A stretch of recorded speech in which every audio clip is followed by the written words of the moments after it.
کیا من کذب علی متعمدا فقد کفر. آج کل ایک نیا ٹرینڈ اور چلا ہوا ہے. لوگ موبائل کے اندر میسج میں کوئی ایک دینی چیز ڈال دیتے ہیں, صحیح ہو یا غلط ہو, اور پھر یہ کہتے ہیں کہ اگر 5 آدمیوں کو میسج نہیں کیا, اگر اس ویڈیو کو 5 لوگوں کو سینڈ نہیں کیا تو تمہارا نقصان ہو جائے گا. یا پھر لکھ دیتا ہے کہ تم مسلمان ہی نہیں ہو, یا پھر لکھ دیتا ہے کہ اس کا ایمان خطرے میں ہے. میرے بھائیوں, وہ میسج کرنے والے کا ایمان خطرے میں ہے, نہ کہ آپ کا ایمان خطرے میں ہے. اگر دین کی بات بھی ہے اور واقعی سچی ہے, اس کے باوجود بندہ ایس ایم ایس نہیں کیا یا دوسروں کو نہیں بھیجا تو اس کا ایمان خطرے میں نہیں ہے, اس پر فرض تھوڑی ہے. ہاں, اگر بات سچی تھی, اس نے بھیج دیا تو اس کو ثواب ملے گا, لیکن ہر بات کو سچی ہو جھوٹی ہو بھیج دیا بنا تحقیق کے, اور اس طرح کا میسج لکھنے والا گنہگار ہے, بہت بڑا مجرم ہے. اگر ایسا نہیں کیا تو بیٹے مر جائیں گے, فلاں نے یہ کام نہیں کیا, فلاں کا بیٹا مر گیا, یا فلاں کو مالی نقصان ہو گیا. میرے بھائی, اس طرح کی بدفعلی اور اس طرح کے بداقوالی اللہ کو بالکل پسند نہیں ہے. اللہ ناراض ہو جاتا ہے.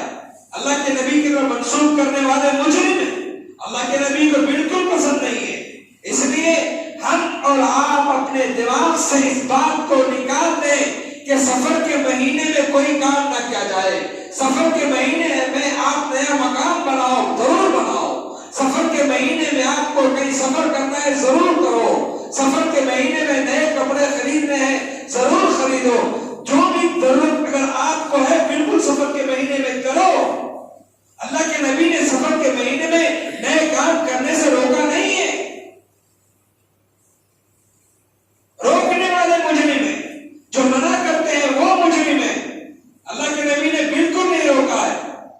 نہیں بھائی, سفر کے مہینے میں تیرا تیزی ہے, اس لیے نئی دلہن کو نہیں بھیجتے, شادی نہیں کرتے, نکاح نہیں پڑھاتے. میرے بھائیوں, صحابہ نے سفر کے مہینے میں شادی کیے. صحابہ نے سفر کے مہینے میں اپنی بیٹیوں کو اپنے داماد کے گھر بھیجا.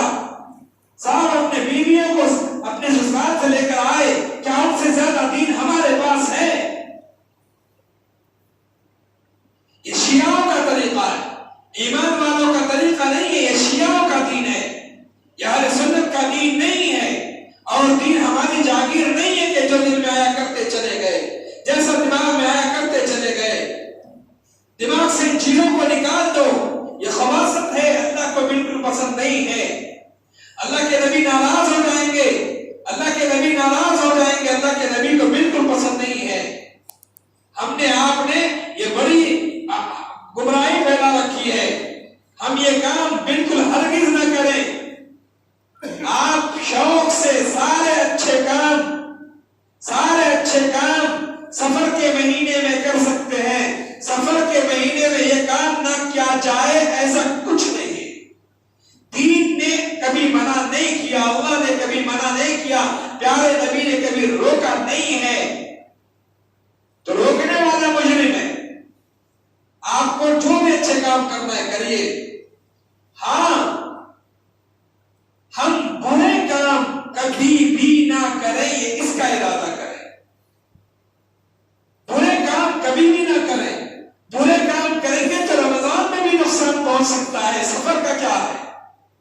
برے کام کریں گے بقرعید کے مہینے میں بھی نقصان پہنچ سکتا ہے. برے کام کریں گے تو جمعے کے دن بھی نقصان پہنچ سکتا ہے.